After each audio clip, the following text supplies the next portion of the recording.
بھارتی حمایت یافتہ خارجی دہشت گردوں کا انجام صرف موت۔ خیبر پختونخوا میں سیکیورٹی فورسز کی بڑی کارروائیاں۔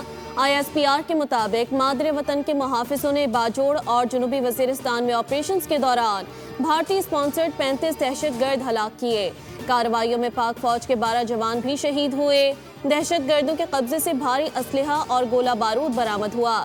پاکستان نے افغان حکومت سے مطالبہ کیا کہ اپنی سرزمین دہشت گردی کے لیے استعمال نہ ہونے دے۔ آپریشنز دہشت گردوں کے مکمل خاتمے تک جاری رہیں گے۔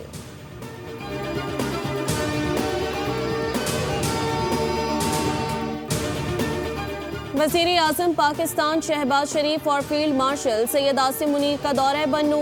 دورے کے دوران دہشت گردی کے خلاف جاری آپریشنز کا جائزہ لیا جائے گا۔ عسکری اور سیاسی قیادت کی ملاقات میں دہشت گردی کے خلاف جاری حکمت عملی سے متعلق اہم فیصلے متوقع۔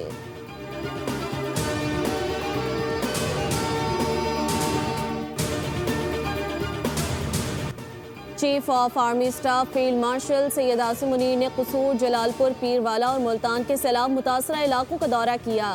آرمی چیف کو ریسکیو اور ریلیف آپریشنز پر بریفنگ دی گئی۔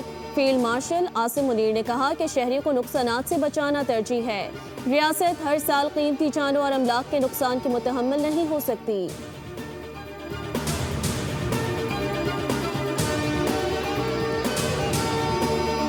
فٹ سارے گھر نے پانی آئے کھڑے سارے مڈیا باہروں پہ تھیں تے اساں باہر اڈے باہر سامان نہ لانے ہیں تو سارے گھر یہ تھے سامان چکلا چھوڑ کے آنے تو چوریا تھی رہی ہیں ایسا کدے ونیوں۔ 2010 سے آج 15 سال بعد یہ پہلی دفعہ پانی ان جگہوں پہ ہے جہاں آپ آج دیکھ رہے ہیں، اور ان 10 سالوں میں ہم نے یہ زمینیں آباد کی تھیں، ان زمینوں کو قابل کاشت کیا تھا، لیکن اس دفعہ پانی نے تباہی مچا دی ہے۔ ایک تو پانی نے ہماری فصلیں تباہ کی ہیں، اس کے ساتھ ساتھ ہمارے گھر بھی ڈبو دیے ہیں، اور ہماری ہمارے بچے، مال مویشی، ہمارا چارہ، ہماری فصلیں، ہمارا سب کچھ تباہ ہو چکا ہے۔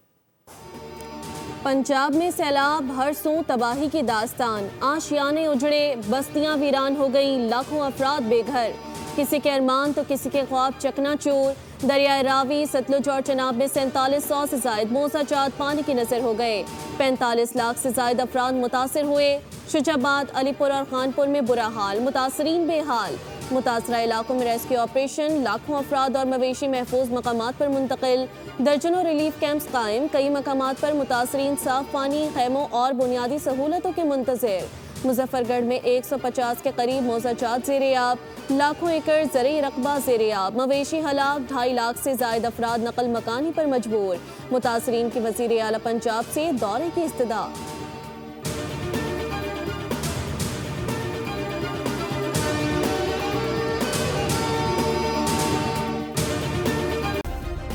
سبسکرائب کریں اور بیل دبائیں تاکہ کوئی خبر رہ نہ جائے۔